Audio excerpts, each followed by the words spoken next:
আসসালামু আলাইকুম। সবাইকে নতুন বছরের অনেক অনেক শুভেচ্ছা ও ভালোবাসা।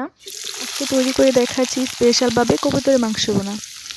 এখানে দিয়ে দিচ্ছি পেঁয়াজ এবং রসুন।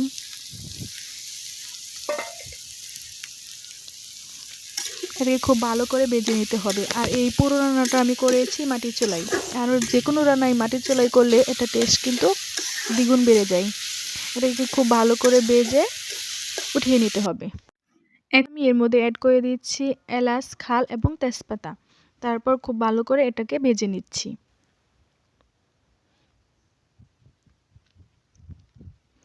দেখেন ভাজা হয়ে গেছে। এখন আমি এগুলোকে চুলা থেকে নামিয়ে নিচ্ছি।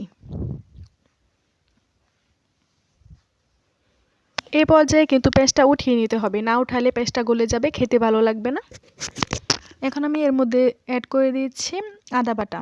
এখানে 2 টেবিল চামচ পরিমাণ আদা বাটা দিয়ে দিচ্ছি।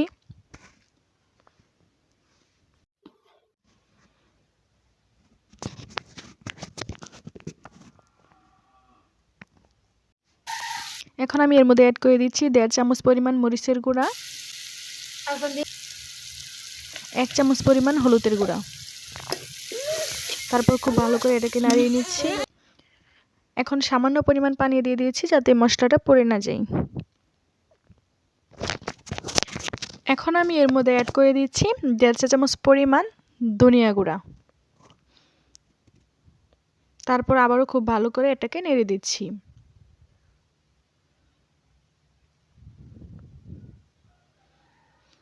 এখন দিয়ে দিচ্ছি স্বাদমতো লবণ। তারপর হাফ কাপ পরিমাণ পানি দিয়ে দিচ্ছি পুরো মশলাটা কষানোর জন্য।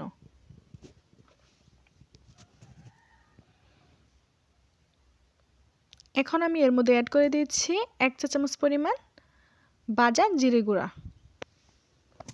তারপর খুব ভালো করে এটাকে নাড়িয়ে দিচ্ছি। এখন ঢাকনা দিয়ে ঢেকে রেখে দিচ্ছি 3 থেকে 4 মিনিটের জন্য। তারপর আবার ঢাকনাটা খুলে নিচ্ছি। দেখেন মশলাটা কিন্তু কষানো হয়ে গেছে। তেলটা যখন উপরে ভেসে আসবে তখন বুঝতে হবে যে মশলাটা কষানো হয়ে গেছে। এখানে আমি 2টা কবুতরের বাচ্চা নিয়েছিলাম। এটাকে খুব ভালো করে কেটে ধুয়ে পরিষ্কার করে নিয়েছি। এখন খুব ভালো করে এটাকে নেড়ে দিচ্ছি।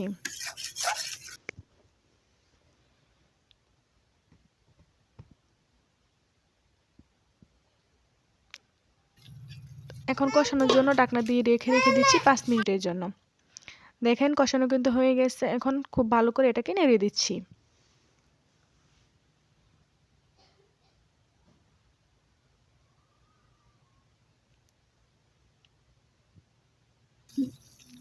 দেখেন কত সুন্দরভাবে কষানো হয়েছে। এখন আমি এর মধ্যে অ্যাড করে দিচ্ছি 1 কাপ পরিমাণ পানি।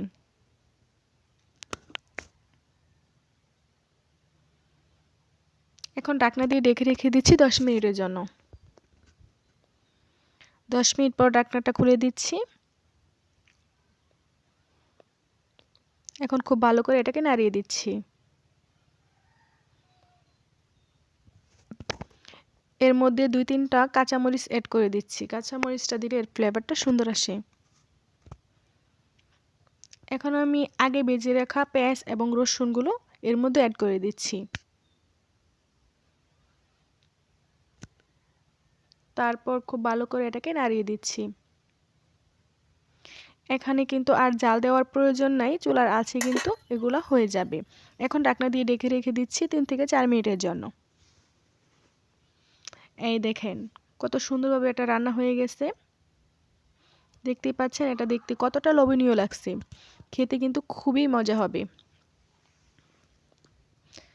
যারা কবুতরের মাংস পছন্দ করেন তারা এভাবে রান্না করে খাবেন, দেখবেন কতটা টেস্টি হয়। তাহলে আজকে এখানেই বিদায় নিচ্ছি। দেখা হবে অন্য কোনো রেসিপি নিয়ে। আল্লাহ হাফেজ।